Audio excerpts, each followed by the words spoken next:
qu'avant même de partir en voiture vers une autre ville, Facebook sait que vous en avez possiblement l'intention et il partage à votre insu ces informations à des agences de publicité pour qu'elles puissent vous cibler. Ça semble sortir tout droit d'un film de science-fiction, mais c'est pourtant ce qui se passe en ce moment.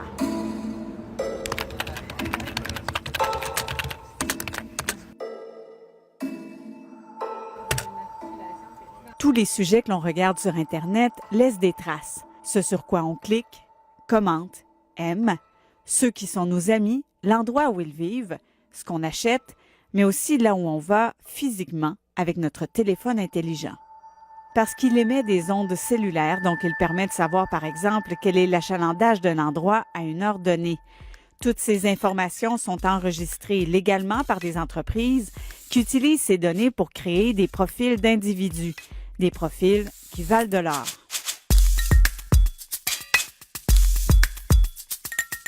Toutes les compagnies se parlent puis ils se vendent un peu leurs données. C'est vraiment ça qui se passe aujourd'hui. Il y a des sites web qui font plus d'argent en vendant leurs données qu'en vendant le produit réel qu'ils font parce que ça a le plus de valeur, cette donnée-là, que le produit en tant que tel qu'ils font. Là. Je trouve qu'on n'est peut-être pas assez informé là-dessus. C'est un peu comme une atteinte à la vie privée, là, si je peux dire.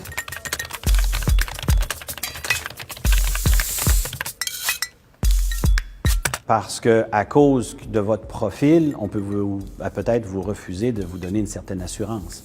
Parce qu'on connaît que votre style de vie ou votre façon de faire ou votre façon d'agir ou de vous comporter ou les choses que vous achetez, que l'on peut considérer à risque pour les assurances dans un sens ou dans un autre.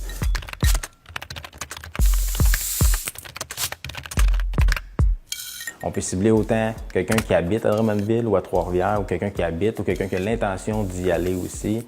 Comment vous pouvez savoir que j'ai l'intention de déménager à Drummondville? Pas de déménager, d'y aller, dans le fond, d'aller faire une visite. Ça, en fait, c'est pas nous qui le décide, là, mais c'est c'est Facebook qui nous donne cette information-là.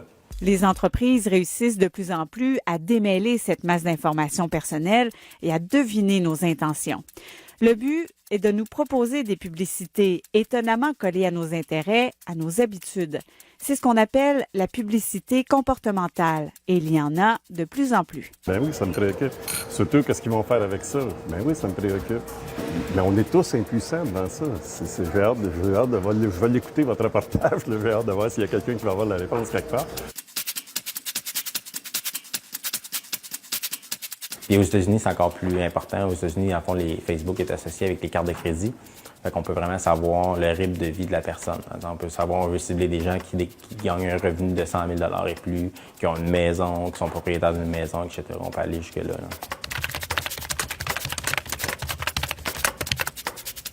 Il y a quand même des règles.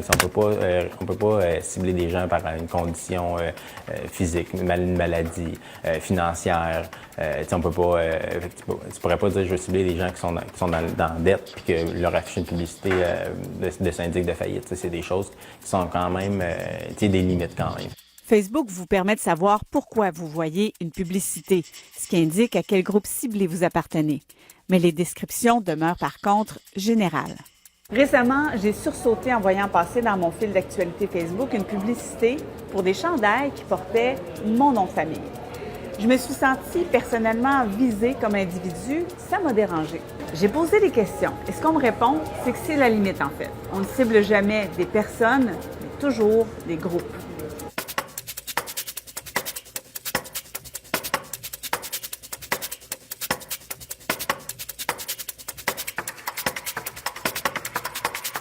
Après moi, il n'y aura pas vraiment de limite. Là. Ça va être de plus en plus gros. Puis à chaque fois qu'on va avoir quelque chose de gratuit comme Facebook, ben c'est sûr certain qu'il va y avoir de la publicité. C'est ça qui finance Facebook, en fait. Ça prend à peu près 10 likes ou j'aime que vous cliquez sur un Facebook pour avoir un profil de votre personne. Ça en prend à peu près 200 pour connaître votre adresse personnelle. C'est des éléments comme ça qui existent, qui sont déjà en place, sur lesquels on n'a absolument aucun contrôle, qui, depuis déjà des années, accumulent des informations sur nous.